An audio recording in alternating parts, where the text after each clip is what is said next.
pour moi, la chose est simple. Zemmour, c'est exactement l'opposé de la tradition juive. L'opposé.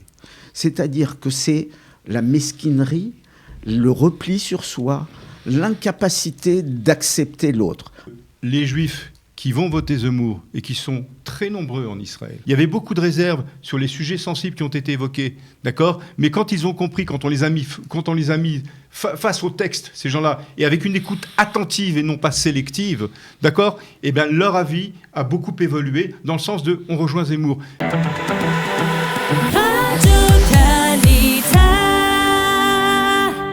Merci de nous rejoindre pour le débat de la semaine. Aujourd'hui, Éric Zemmour et le vote juif. Depuis le début de la campagne, la candidature d'Éric Zemmour est au centre d'une polémique au sein de la communauté juive en France. Les dirigeants communautaires, dont le président du CRIF, ont appelé les juifs de France à ne pas voter pour Éric Zemmour. Le grand rabbin de France allant jusqu'à déclarer que Éric Zemmour était certainement antisémite et sûrement, évidemment, raciste. Même s'il n'existe pas de sondage, il semble qu'une partie non négligeable de la communauté juive en France a été séduite par le discours du candidat de la Reconquête. Éric Zemmour connaît un certain succès auprès aussi de la communauté francophone en Israël. Un comité de soutien a été créé, il s'appelle Reconquête Israël. Alors, peut-on être juif et voter Zemmour ? Éric Zemmour utilise-t-il ses origines juives à des fins politiques ? Ce sont quelques questions que nous allons aborder aujourd'hui avec nos invités. Et aujourd'hui, ils sont 4, 2 à Jérusalem en plateau, 2 à Paris en Zoom. On commence par Henri Achtenberg, ancien président du CRIF, auteur d'un manifeste contre Éric Zemmour. Henri, bonjour. Bonjour. Il est aussi avocat. À Paris, nous avons aussi Elie Sasson, dentiste et fervent soutien Éric Zemmour. Vous avez écrit d'ailleurs plusieurs articles dans la presse juive pour expliquer les raisons qui vous ont poussé à soutenir le candidat de la Reconquête. Bonjour. Bonjour Olivier. Et puis ici en plateau, nous sommes avec José Boublil, entrepreneur, et qui, on va dire, s'oppose à Éric Zemmour. Bonjour José. Bonjour. Et ensuite, nous avons aussi en plateau Serge Sixic qui a donc créé ce comité de soutien, ou plus exactement, qui est le coordinateur de Reconquête Israël. Donc, bonjour Serge. Bonjour Olivier. Alors, on va commencer. Je vais vous demander à chacun, on va faire un tour de table, très rapidement, mais je vais vous demander d'être vraiment très bref, en quelques phrases, en 45 secondes, chacun, de nous dire pourquoi, soit vous soutenez Éric Zemmour, ou pourquoi vous vous opposez à Éric Zemmour. On va commencer avec Paris, avec Elie Sasson à Paris. Eh bien, avec plaisir. Donc moi, je soutiens Éric Zemmour parce que il y a 4 raisons essentielles. À mes yeux, c'est le seul candidat qui avait tout à perdre à se présenter à cette élection. Il avait une vie professionnelle riche, bien remplie, des revenus confortables, une grande notoriété, et c'est un homme qui a pris tous les risques. Et ce n'est pas le cas des autres candidats à l'élection présidentielle. Deuxième raison, c'est le seul candidat qui ne va jamais dans le sens du vent. On peut dire qu'il a toujours les mêmes idées, qu'il reste fidèle à ses idées, qu'il ne cherche pas à plaire, qu'il ne transige pas sur ses convictions, et pour moi, c'est essentiel. Si ça plaît, très bien, sinon, tant pis. Il n'est pas dans la communication, dans la séduction, il n'a pas de posture. C'est exactement l'inverse du « en même temps » macronien. La troisième raison... Et la dernière ? Pardon ? Et la dernière, pour être rapide ? D'accord. La troisième raison, c'est le seul qui comprend les enjeux démographiques et de civilisation. Les autres s'en fichent. Pour eux, tout ce qui compte, c'est que les affaires tournent bien. Et peu importe, même si ça mérite quelques décapitations par-ci ou par-là, ou quelques rafales de Kalachnikov, ce qu'il faut, c'est que l'argent rentre. Et quatrième raison, et c'est fini, c'est le seul qui comprend le danger que représente l'islam, à cause de la grande porosité qui existe entre l'islam et l'islamisme. Tous les musulmans ne sont pas islamistes, mais tous les islamistes sont musulmans. C'est la même foi et les mêmes textes sacrés. Et Éric Zemmour est le seul homme qui l'a compris. Très bien. On va passer à Henri Achtenberg, très rapidement aussi. 40 secondes, 1 minute, Henri. Bonjour. Éric Zemmour ne manque pas une occasion de se présenter comme un juif berbère. Sa grand-mère était juive berbère, sa mère était juive berbère. Il vient à cette élection se présentant comme juif. Ni Léon Blum avant-guerre, ni Pierre Mendès France après-guerre n'ont revendiqué leur qualité de juif pour prétendre aux hautes fonctions, pour prétendre gouverner la France. Lui, c'est en tant que juif berbère qu'il se présente à cette élection. Je n'accepte pas que cette personne puisse prendre la parole en tant que juif. Le grand rabbin de France a considéré que c'était un antisémite. Je dis la même chose. Aucun non-juif ne se serait permis de dire ce qu'a dit Éric Zemmour par rapport à Pétain. Il a légitimé Pétain. Je reviendrai là-dessus tout à l'heure. Mais personne, en tout cas depuis le discours de Jacques Chirac en juillet 1995, ne s'est permis de revenir en arrière sur la responsabilité de la France par rapport à la déportation des Juifs, qu'ils soient des Juifs étrangers ou qu'ils soient des Juifs français. Et il faut qu'un Juif le fasse. Personne n'a osé, depuis la guerre, remettre en cause l'innocence de Dreyfus. Il faut que ce soit un Juif qui se présente à l'élection présidentielle qui le fasse. Très bien, c'est très bien. Merci Henri. On va passer à Serge Sixic à présent. Écoutez, moi j'ai vécu, j'ai grandi dans la même France qu'Éric Zemmour. Nous avons le même âge, à un an près. Donc nos constats sont les mêmes, tous sujets confondus. S'agissant tout d'abord d'une France qui s'est délitée depuis 4 décennies, nous ne pouvons évidemment pas dire le contraire ou contester cette réalité-là. Économiquement, scientifiquement, technologiquement, la France s'évapore. Et l'évaporation la plus indispensable pour ma part, c'est l'identité.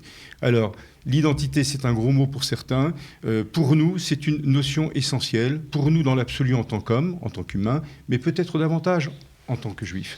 Alors, je ne vais pas répondre immédiatement à ce que vient de dire Maître Aschenberg, mais nous avons des éléments pour discuter, Maître Aschenberg. On termine avec José, ce tour de table, et après on passe au débat, bien entendu. D'accord. Alors, je vais être très, très bref pour éviter de rentrer dans une discussion dure.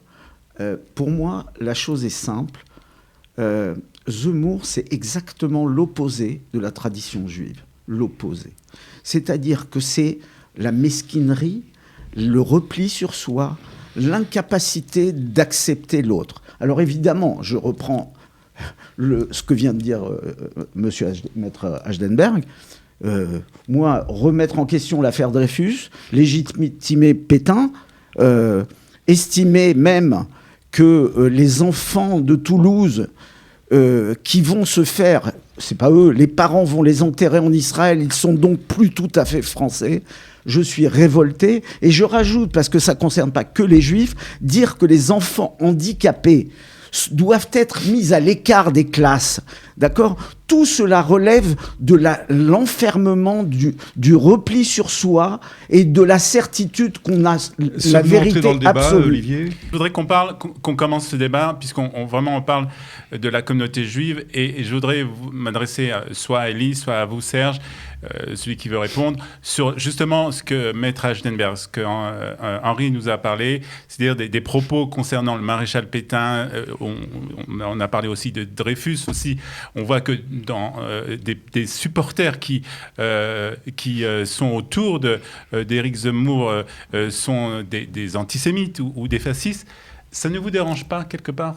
Écoutez, pour moi, c'est un tremplin d'embryon de réponse à Maître Aschenberg, s'agissant de ces interpellations. Vous êtes un homme qui avait le souci du texte, le souci du détail, de la précision en tant que juriste. Donc, je ne doute pas du fait que vous avez probablement lu Le Suicide français et les 6 pages liées à Vichy et à Pétain, Maître Aschenberg. Point d'interrogation. Venez sur votre argumentation. Non, mais je vous pose une question. Avez-vous lu le livre ? Non, je n'ai pas lu. Vous n'avez pas lu le livre. Alors voilà, là, nous avons l'illustration même de ce que nous vivons à 90-95% des cas lorsque l'argument Pétain est annoncé. Vous constatez de manière évidente que le livre n'a pas été lu. En tout cas, les 6 pages des 530 pages de ce livre qui date de 2014. Mais les déclarations ont été faites par Éric Zemmour. Il faut lire le livre. À aucun endroit du livre, à aucun moment du livre, nous avons, nous, peuple juif, le souci du détail textuel et des sources, n'est-ce pas ? À aucun moment, il n'y a une légitimisation d'Éric Zemmour envers le maréchal Pétain. Je rappelle tout simplement le contexte du livre. Éric Zemmour proposait une rétrospective de 40 années écoulées. 40 années durant lesquelles la France, tout sujet confondu, d'accord, a baissé de niveau et s'est positionnée vers le bas, alors qu'elle avait plutôt tendance à vouloir être tirée et tirer les autres vers le haut. En 1973, Éric Zemmour commente une publication importante, celle de Paxton, qui a été discutée maintes fois. Il s'appuie également sur le travail d'un autre historien, Alain Michel, qui, je rappelle, a été tout de même l'un des cadres dirigeants de Yad Vashem pendant plusieurs années, donc il connaît plutôt bien le sujet de la Shoah. Donc il s'appuie sur l'un de ces ouvrages-là, puis un peu plus loin dans le temps, 60, Raoul Hilberg. D'accord, donc le constat d'Éric Zemmour, c'est pas de dire c'est bien ou c'est mal, c'est de préciser à un instant T ce qui a été produit notamment en 1973. Je rappelle le principe du livre, et puis vous faites tourner la parole, Olivier, c'est que par décennie, donc 40 années dans le suicide français, par décennie, Éric Zemmour commente des faits importants, s'agissant tout sujet confondu. Encore, il peut vous parler d'art, de politique ou d'histoire. Et il ne fait que commenter ou préciser. À aucun moment, lançons le défi. Donc je vous invite tous à lire, ceux qui n'ont pas lu ces 6 pages. Je peux même vous les envoyer par PDF, je vous les enverrai, vous les ferez circuler à vos invités. À aucun moment, il n'y a l'expression d'une légitimité de Pétain vue par Éric Zemmour. Henri, après Élie Sassone. Vous nous parlez d'un livre de 2014. Il y a des propos que moi j'ai entendus il y a à peine 6 semaines, d'un face-à-face avec M. Le Maire, ministre du Budget en France, dans lequel il a dit que Pétain a sacrifié les Juifs étrangers pour sauver les Juifs français. Mais si c'est une vérité historique qui indispose, je l'ai entendu, Maître Aschenberg, mais si c'est une vérité historique qui indispose... n'importe quoi. Donc, la légitimité, si vous voulez, de Pétain résulte du fait qu'il a été un protecteur pour les Juifs français, selon Éric Zemmour, ce qui est totalement faux. Mais alors moi, je vais vous dire une chose. Mon père était un Juif étranger. Mon père s'est engagé dans l'armée française comme volontaire et il a fui la France pour ne pas être pourchassé. Mais mon oncle et ma tante ont été arrêtés dans la rafle du Veldiv parce qu'ils étaient Juifs étrangers. Donc ils ont été sacrifiés pour sauver les Juifs français. Et ceci est faux. Sur les 76 000 Juifs français exterminés... Sur 330 000, c'est ça, M. Aschenberg ? 75 140 qui ont été exterminés. Oui, mais sur combien de Juifs à l'époque en France ? Laissez-moi terminer. Je vous en prie. Sur les 75 140, il y avait 24 000 Juifs français. Les autres étaient Juifs étrangers. Est-ce qu'ils ont... Leur sacrifice a servi à sauver les Juifs français ? Et sur les 7 000 enfants qui ont été raflés et qui sont morts exterminés, ils ont été sacrifiés pour sauver les Juifs français ? Répondez-moi. Mais il ne s'agit pas de parler de sacrifice. La notion de sacrifice, c'est une notion tout à fait relative. Vous parlez d'un drame, d'accord, d'un drame indiscutable et qui ne doit pas être discuté. Maintenant, quand il y a une précision historique à apporter, pourquoi ne serait-elle pas apportée, cette précision historique, Maître Aschenberg ? Donc je ne veux pas entrer dans ces considérations qui touchent votre propre vécu. Moi, je n'ai pas été concerné par la Shoah venant de l'autre côté de la Méditerranée. Mais moi, je suis concerné, je viens de Tunisie, parce que c'est un sujet juif, c'est pas un sujet d'Ashkenaz séfarade. C'est insensé de dire des choses pareilles. Je m'appuie sur ce que vient de dire Maître Aschenberg. Voilà. Insensé d'entendre ça. Élie, est-ce que... Alors, on dirait qu'on est dans un débat historique, mais le fait quand même de parler de ces sujets, est-ce que c'est pas un peu indélicat ? Est-ce que Éric n'aurait pas dû éviter de parler de ces sujets ? C'est d'ailleurs la volonté de vos interlocuteurs qui dénoncent Éric Zemmour, c'est d'être à côté du sujet. Ce n'est plus le sujet. Donc, vous avez lu les livres de de Paxton, par exemple, ou d'Alain Michel, avant de parler des choses de manière générale, vive Zemmour. Essayez aussi d'apprendre des choses, de lire, au lieu de faire des résumés de Mickey Mouse. Mais nous les avons lus. Mais non, mais absolument. Vous avez lu Paxton ? Je n'ai pas lu Paxton. Ah bah alors c'est juste celui-là qu'il fallait lire. Mais non, il fallait pas lire Paxton. Parce que la Shoah, c'est Paxton, c'est pas Alain Michel. C'est Raoul Hilberg, cher monsieur. Oui, bien sûr. C'est Raoul Hilberg, avant même Paxton. Bon, ok. Vous avez lu Raoul Hilberg ? Non, je n'ai pas lu Raoul Hilberg. Bien sûr. Mais c'est malgré tout une référence. Vous voulez prendre les titres ? Mais c'est malgré tout une référence. La référence. culture, monsieur, au lieu de faire du... Mais vous disiez à l'instant, mais vous disiez vous-même que vous n'aviez pas lu. de bas étage. Mais ce n'est pas un résumé de bas étage. Mais évidemment, c'est un scandale d'entendre des Juifs dire des choses pareilles. Vous déplacez le sujet. Vous déplacez le sujet d'Éric Zemmour. Vous êtes un petit Français d'Algérie, c'est ça ? Ça vous convient comme ça ? Mais je suis un Français. Où est le peuple juif comme ça ? Quand j'entends ça, je suis révolté. un franco-israélien. Mais le passeport, c'est rien. Le passeport, il est dans le cœur, il n'est pas dans un bout de papier. Cher monsieur Boubli, c'est un scandale d'entendre votre ça. caricature est très déplacée. Alors, Mais attendez, elle est- on va je laisser- suis- on va Je laisser- suis on libre apprend- de parler Oui. et très déplacé vis-à-vis de ce que vous dites, avec grand plaisir. José, vous on va- dites des âneries tout le temps, Des d'une âneries, violence monsieur. inouïe. José, on va laisser Mais Élie. c'est incroyable Élie- d'entendre des juifs pareils. on va laisser s'exprimer aussi Élie.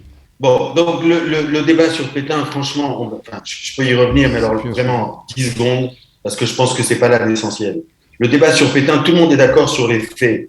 Il y a eu effectivement une volonté de Pétain qui était loin d'aimer les Juifs. Il y a eu une volonté de Pétain d'essayer de sembler protéger les Juifs français. Donc voilà, il a essayé pendant un certain nombre d'années de s'opposer à la volonté allemande en se disant prenez tous les Juifs que vous voulez, mais pas les Français. Et puis finalement, il a fini par céder, jusqu'à même aller sacrifier les Juifs qui avaient moins de 16 ans et qui vivaient en zone libre, juste en demandant en contrepartie aux Allemands de ne pas prendre des Juifs français. Et puis finalement, il a donné tout le monde. Ok, on va pas refaire l'histoire. C'est pas très important, c'est pas ça qui est important. Et Zemmour ne dit absolument pas le contraire de ça. Moi, je voudrais parler d'autre chose. Après la guerre d'Algérie, d'accord, alors que la France venait de mener une guerre contre un peuple qui évidemment le haïssait la France. Je ne sais pas dans quel état d'esprit étaient les gouvernements français après la guerre d'Algérie, mais ils se sont mis en tête, parce qu'on avait besoin de bras, ils se sont mis en tête de faire venir en France une population parmi laquelle se trouvait un certain nombre de personnes qui haïssaient la France, qui haïssaient les Juifs en particulier. Donc, on avait besoin de bras à l'époque et on l'a fait. Et puis ensuite, on a eu moins besoin de bras, mais on s'est dit finalement, cette main-d'œuvre pas chère, c'est très pratique, on va continuer à en faire venir davantage et davantage encore, sans se soucier le moins du monde que ces gens-là allaient prospérer, faire des enfants et continuer à élever leurs enfants avec la haine de l'Occident, de la France et du Juif. Donc, quand je vois à la commémoration des attentats de Toulouse, nos anciens présidents, Nicolas Sarkozy, François Hollande, et puis notre président actuel, verser une larme, alors qu'ils sont co-responsables d'avoir fait venir dans notre pays une population de gens qui nous haïssent, dont certains d'entre eux nous haïssent. Et ils l'ont fait pour des raisons, simplement pour que les entreprises qui les soutiennent, et en particulier les entreprises du BTP, puissent continuer à faire de gros profits, en se fichant complètement de savoir quelles allaient être les conséquences. Quand je pense à Israël qui a construit ce mur pour se protéger des territoires et que le monde entier à l'époque s'est levé comme un seul homme contre Israël, moi évidemment je ne me suis pas levé. De l'autre côté de ce mur, il y avait des Palestiniens. Parmi ces Palestiniens, il y avait très probablement plein de Palestiniens qui n'aspiraient qu'à vivre en paix. Mais l'État d'Israël n'était absolument pas capable de distinguer les gentils des méchants. Donc ils ont fait un mur. Et pourquoi en France on n'aurait pas le droit de faire un mur pour empêcher des gens qui viennent de pays qui nous détestent? Voilà la question qui se pose aujourd'hui. Alors, on va justement parler du sujet de l'immigration et je voudrais poser la question à Serge Sixi qui a créé ici donc ce groupe de soutien à Éric Zemmour. Alors, c'est vrai que le sujet de l'immigration, c'est le sujet principal de Éric Zemmour dans sa campagne. A priori, c'est un sujet qui ne concerne pas les Juifs qui sont en Israël. Qu'est-ce qui vous a poussé, vous, à créer ce comité de soutien, justement, ici en Israël ? Ce comité de soutien a été créé il y a environ 10-11 mois. Il est devenu Reconquête dès le 5 décembre, donc au moment où naissait le parti Reconquête à Paris, à Villepinte précisément. La dynamique créée par les franco-israéliens autour d'Éric Zemmour est, je vais dire, assez évidente. Nous n'avons pas rompu les amarres avec la France. Nous y avons tous de la famille, des amis, des activités parfois. Donc nous sommes concernés totalement par ce qui se passe en France. Moi, dans ma famille, j'ai encore mon fils aîné, son épouse et leurs enfants qui y sont, sans parler de frères et sœurs, etc., etc. Donc il était évident qu'il fallait nous impliquer encore pour la France. Alors pourquoi aujourd'hui plus qu'à un autre moment ? C'est que pour ma part, j'ai voté blanc en 2017. Il était inenvisageable de donner ma confiance à Emmanuel Macron, qui était déjà aux affaires 5 ans avant, en qualité de secrétaire de l'Élysée et puis de ministre des Finances. Et nous avons vu à quoi il a participé pendant 10 ans. Dès lors qu'il y a eu ce parfum d'une candidature d'Éric Zemmour dans le paysage et dont le projet n'était pas à essentialiser sur les migrations, c'est un sujet majeur. Mais Éric Zemmour parle de tous les autres sujets qui concernent la France, un pays comme un autre, donc notamment l'économie et tous les autres sujets. Mais c'est vrai qu'on a envie, surtout les médias, surtout une certaine malveillance de bobos parisiens pour ne pas... Voilà, pour caricaturer aussi, puisqu'on va pas se priver de caricature aujourd'hui, qui veulent absolument faire en sorte de dévier les propos d'Éric Zemmour, alors qu'il a des choses à dire. Il a un programme extrêmement précis et un programme réaliste et réalisable, surtout pour la France. Alors, Henri, mais dans l'islamisme, on pourra en reparler. Oui, je voudrais la réaction d'Henri justement sur les sujets d'immigration tels qu'ils sont traités par Éric Zemmour. Votre position. On ne revient pas sur Vichy parce que... Non, on a terminé avec ça. Laissez-moi terminer. Le soutien à Éric Zemmour considère que ce n'est pas important Vichy. Et puis ce n'est pas important non plus qu'Éric Zemmour soit soutenu dans ses meetings par des antisémites qui sont connus, les pires antisémites de l'extrême droite que même Marine Le Pen ne veut plus. Ils sont dans ces meetings. Il y en a qui lèvent le bras levé comme... c'est encore une caricature. Vous généralisez, Maître Agenberg. Vous généralisez. C'est quelques cas isolés qui sont ensuite traités par les services de sécurité durant les meetings. Ça n'a pas d'importance pour les Juifs de voter pour quelqu'un qui est soutenu par des antisémites et des fascistes. Vous allez être extrêmement déçu quand vous connaîtrez l'électorat juif qui votera pour Zemmour. Même si l'électorat juif n'est pas significatif numériquement, il y a une volonté. Pardon, continuez, pardonnez-moi. Le principal du programme de Zemmour, c'est le grand remplacement. C'est son terme. La nation française va être remplacée par les musulmans. Alors, il était à 5 millions de musulmans qu'il fallait expulser. J'ai entendu qu'il fallait peut-être mettre un mur en France. Mais lui, il ne s'agit pas de mettre un mur. Il était à 5 millions, maintenant il faut expulser simplement 2 millions de musulmans. Il ne s'agit pas de mettre un mur pour que d'autres musulmans n'arrivent pas. Il s'agit de mettre dehors 2 millions de musulmans. Et il y a des gens qui soutiennent cette idée qui est non seulement irréalisable, je ne vois pas comment on va mettre 2 millions de musulmans dehors, mais si on commençait à mettre 1000 musulmans dehors, vous voyez ce qu'il va se passer comme révolte dans le pays, vous voyez le danger, la guerre civile qui va arriver, et vous qui êtes en Israël, vous soutenez ça parce que vous êtes en Israël. Vous ne vous rendez pas compte du danger pour les Français. Nous nous rendons compte du danger, Maître Agenberg. Nous le vivons, ce danger. De musulmans de France qu'on les chasse. Alors moi, je dis que c'est un danger pour les Juifs. On les chasse pas, on les renvoie chez eux. Juste un mot pour conclure. Vous êtes en Israël. Zemmour, il ne vous considère pas comme des Français, vous qui vivez en Israël. Vous avez le droit de vote. Mais vous ne pourrez comme 3 millions de Français de l'étranger. Français par Zemmour que si vos os, les os, sont enterrés en France, comme la famille Sanders n'a pas été considérée comme étant des Français parce qu'ils se sont fait enterrer en Israël. Alors vous qui vivez en Israël, vous allez être enterrés en Israël et vous avez le droit de vote pour les Français et de décider... Nous avons un droit de vote comme 3 millions de Français de l'étranger, monsieur Agenberg. Je voudrais revenir sur ce que Elie a dit concernant justement, et je voudrais poser la question à José, il a fait le parallèle entre Israël et la France en parlant d'un mur. Est-ce qu'on peut faire ce parallèle ? C'est complètement ridicule. On est en guerre permanente avec les Palestiniens. Et nous, non. On met un mur de sécurité. On n'est pas en guerre avec les islamistes. On n'est pas en guerre avec les musulmans. Non, avec les islamistes. Vous voulez et parmi les musulmans, il y a des islamistes. Vous êtes en guerre avec tous les Palestiniens ?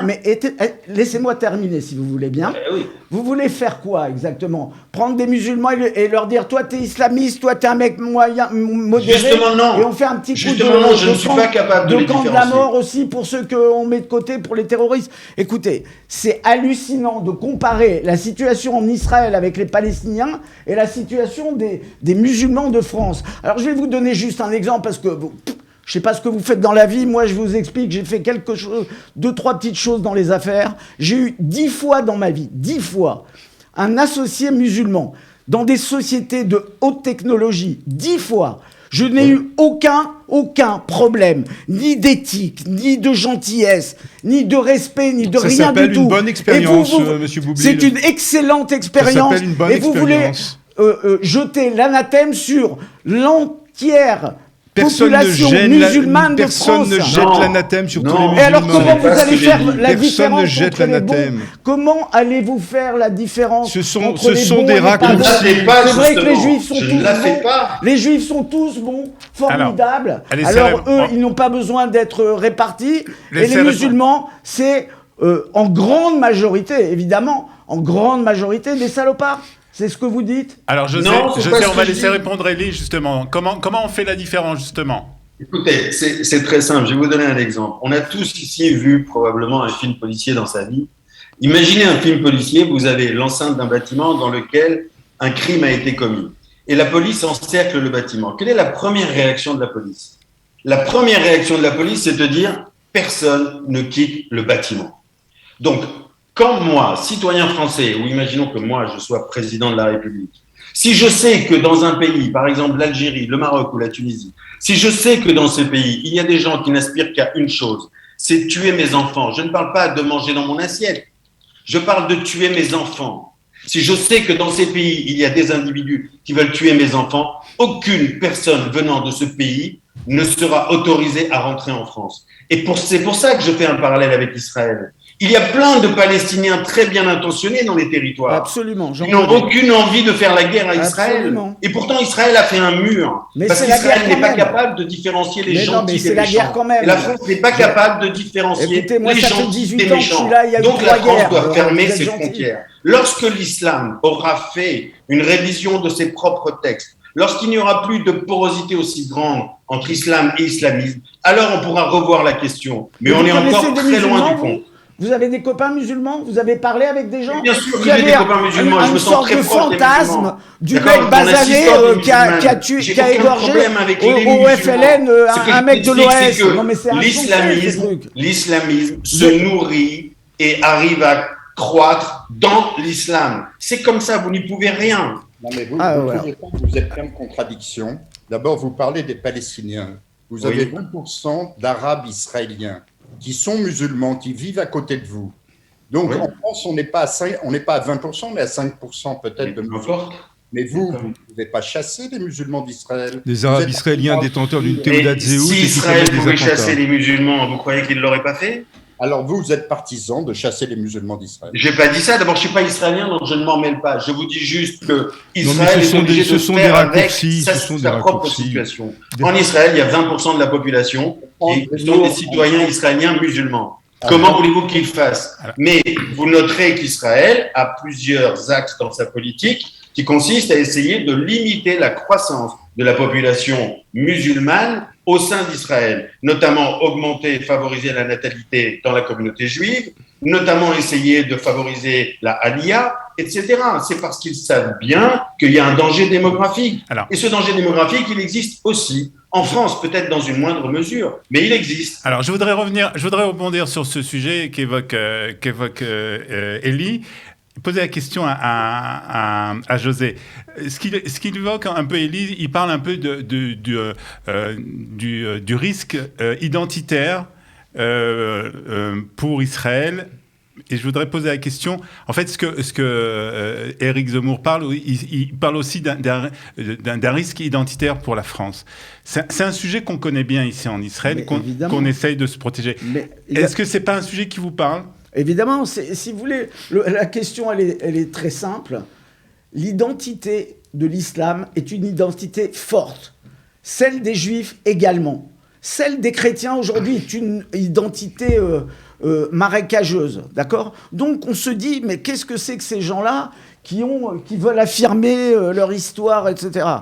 Il y a aussi une façon de réagir qui est très différente, c'est de respecter la conscience de chacun tant qu'elle ne vient pas m'agresser. Évidemment, on n'est pas en train de dire qu'il faut laisser les gens se mettre des bombes et se tuer, et que Dieu en préserve qu'ils nous ont tués hier 4 personnes. Je ne suis absolument ni un bisounours, ni un gentil pépé, d'accord ? Mes enfants, mes 2 filles ont fait l'armée avec des responsabilités d'un certain niveau. J'entends des gens qui donnent des conseils comme ça sur Israël. J'aimerais bien voir ce que vos fils ont fait ici au niveau des activités à risque, d'accord ? C'est extrêmement facile de toujours parler avec des images, dont on n'est absolument pas conscient des enjeux ici. Alors en Israël, oui, il faut être extrêmement sévère en termes de sécurité. En France, c'est exactement la même chose, mais absolument pas de considérer que tous les Arabes et tous les musulmans de France sont des gens à risque. Il y a des limites quand même. Serge, vous voulez répondre à ça? Je m'empresse de répondre à M. Boublil, Bien sûr, vous avez sûrement un fils qui a fait l'armée. qui semble avoir... oui, j'ai un fils qui a fait l'armée, bien sûr, entre 18 et 21 ans, il était dans le Jenin notamment, et dans une section extrêmement sérieuse. Mais c'est pas le sujet, parce que là encore, c'est une partie du sujet quand des gens viennent nous raconter en Israël. Malgré tout, vous êtes dans la caricature en permanence. Sûrement. Vous parliez d'identité. M. Boublil fait un comparatif entre l'énergie, entre guillemets, de la population juive et de la population musulmane, et puis il parle de marécage, effectivement, je ne sais plus quelle image vous avez utilisée, pour le monde chrétien. J'aimerais poursuivre sur ce comparatif, qui n'est pas très heureux.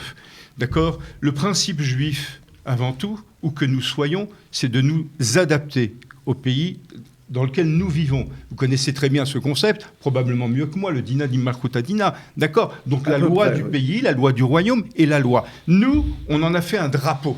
Nous avons grandi comme ça, nous avons été éduqués comme ça, vous à l'Horte et moi à Polytechnique. C'est ça. D'accord ? Donc ce drapeau-là, Zemmour souhaiterait le passer, ce drapeau, aux populations musulmanes. Aux populations musulmanes et non pas les clandestins, non pas les voyous qu'ils se proposent évidemment de renvoyer chez eux, s'ils ont encore un chez eux. D'accord ? Donc, c'est un réel problème qui n'est dénoncé aujourd'hui de façon évidente, transparente et avec beaucoup de vérité qui crée ce type de trouble, d'accord, par Éric Zemmour. Mais avant lui, rappelez-vous de ce que disait le RPR dans les années 90, le sujet n'est pas nouveau, il a été évoqué à maintes fois, sauf que le chantier n'a jamais été entrepris. Et là, Éric Zemmour veut prendre le taureau par les cornes et y aller. Vous connaissez Eurabia ? Je vous invite aussi à cette lecture, d'accord, des années 73 jusqu'à aujourd'hui, qui démontre de façon sourcée. Ce ne sont pas des vues de l'esprit, ce sont des sources indiquées à chaque instant. Ça fait 30 ans que je suis coranique. Ce sujet-là, d'accord. 30 ans. Donc, vous devriez, je sais très bien relativiser, vous devriez relativiser votre regard sur la question de l'islam de France, d'accord ? Vous devez le relativiser. Il y a une volonté intrinsèque de non-intégration. À votre avis, quel pourcentage de musulmans ne veulent pas s'intégrer ? Quel pourcentage ? Mais personne n'est en mesure de les donner, ces pourcentages. Si c'est 2%, personne n'est en mesure. Si c'est 5%. Quand vous voyez que l'IFOP a publié une étude en disant que 65 ou 70 ou 72%, je n'ai plus le chiffre en tête, des jeunes, d'accord, musulmans, place la charia au-dessus de la République, c'est une étude de l'IFOP. C'est pas Éric Zemmour, d'accord. Alors, c'est l'IFOP. Et ça a à peine 5-6 mois. Hein. On arrive à Allez voir les textes aussi. On arrive à la fin de ce débat. Je voudrais qu'on termine quand même, comme on a commencé, par vraiment, et soyez vraiment respectueux du temps, en 30 secondes, une phrase de conclusion. Commence avec vous, José, calmement. Bon, écoutez, moi, c'est pas la première fois que j'ai des échanges aussi tendus avec Zemmour, parce que pour moi, c'est un sujet de fond qui ne me concerne pas uniquement, qui concerne la vision juive. C'est un problème extrêmement grave, et je peux déraper parce que c'est trop grave que des juifs, une proportion significative des juifs, puissent suivre cette voie par simple rejet et haine de l'islam. Voilà, ça me rend fou d'imaginer ça. Serge. Écoutez, il n'y a aucun rejet de l'islam, il n'y a aucune haine de l'islam, mais sachez une chose, néanmoins, c'est que les juifs qui vont voter Zemmour et qui sont très nombreux en Israël, ça fait 10 mois que nous parcourons le pays, ça fait 10 mois que nous circulons partout, dans toutes les villes où il y a des franco-israéliens, dans toutes les kéhilotes aussi où il y a des franco-israéliens, où le discours, d'accord, de ces gens-là se rapproche de plus en plus d'Éric Zemmour. Il y avait beaucoup de réserves sur les sujets sensibles qui ont été évoqués, d'accord ? Mais quand ils ont compris, quand on les a mis face au texte, ces gens-là, et avec une écoute attentive et non pas sélective, d'accord, eh bien, leur avis a beaucoup évolué dans le sens de « on rejoint Zemmour ». Faites le même exercice, et le même exercice a été fait en France, d'accord. Et c'est pas Haïm Corsia, d'accord, qui n'a aucune légitimité à avoir dit ce qu'il a dit. Il s'est comporté comme un être complètement inconscient sur une chaîne publique française, avec du public français, qui a fait un Khayaf Karet, qui a retranché un juif auprès d'un monde non juif. C'est très grave ce qu'il a fait. D'accord ? Il n'était pas dans ses prérogatives. C'est très très grave ce qu'il a fait. Et croyez-le bien, il y a un retour de manivelle. Je ne parle pas de Khalifa, d'accord ? Non. Je ne parlerai pas du CRIF, puisque M. Aschenberg est un ancien président du CRIF, mais leur attitude est déplorable. Ils sont en droit de penser que Zemmour, non. Mais ils ne sont pas en droit de faire ce qu'ils ont fait. Mais bon, ils sont au service de M. Macron. Ils souhaitent que Macron repasse au pouvoir et ils vont en reprendre pour 5 ans probablement. Henri, phrase de conclusion. Je ne comprends pas le type de conclusion de cette personne que je respecte et qui dit que je roule pour Macron. Vous ne me connaissez pas. Vous ne connaissez pas mes opinions. Je n'ai pas dit que vous rouliez pour Macron, M. Aschenberg. Je parle du CRIF, je parle de Khalifa. Ce que vous dites par rapport au grand rabbin de France est injurieux. Je pense qu'aucun juif ne peut se permettre de mettre en cause la parole du grand rabbin de France. Ah, à quel titre ? Haïm Corsia. On va laisser Henri. Il a une attitude déplorable face au peuple de France. On va laisser Henri. Vous n'êtes respectueux ni vis-à-vis du grand rabbin de France, ni vis-à-vis du président du CRIF, ni de moi-même. Parce qu'on n'est pas de votre avis. Monsieur Aschenberg, je vous respecte, Monsieur Aschenberg. Et vous avez été un grand président du CRIF. Laissez-moi terminer, vous êtes irrespectueux.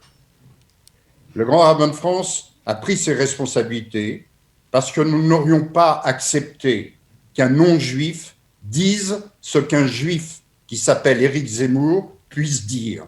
Nous ne l'aurions pas accepté. Nous serions dans la rue si on avait légitimé Vichy comme il l'a fait, si on avait remis en cause l'innocence de Dreyfus, mais ce n'est pas tout. Il est entouré d'antisémites notoirement connus, Soral et Jean-Marie Le Pen. On dit Zemmour peut se permettre de dire des juifs ce que nous ne pouvons pas nous permettre. Donc c'est le marchepied de Soral, quoi, bien sûr. Et soutenu par les pires antisémites parce qu'ils ont entre les mains un juif qui dit que la France est catholique, de tradition catholique, et que la France est un pays catholique. Ah, c'est pas le cas, Monsieur Aschenberg ? La question des musulmans qui se posent. C'est pas le cas, Monsieur Aschenberg ? La France n'est pas catholique ? Laissons terminer, Henri. Parce que vous avez une grande bouche qu'il faut vous permettre d'interrompre tout le monde. D'accord ? Moi aussi, je sais être irrespectueux, si je le voulais. Non, mais je vous respecte. Je ne suis pas dans l'invective, Monsieur Aschenberg. Je ne suis pas dans l'insulte. D'écouter vos insanies de quelqu'un qui soutient un candidat juif qui est entouré et soutenu par des antisémites.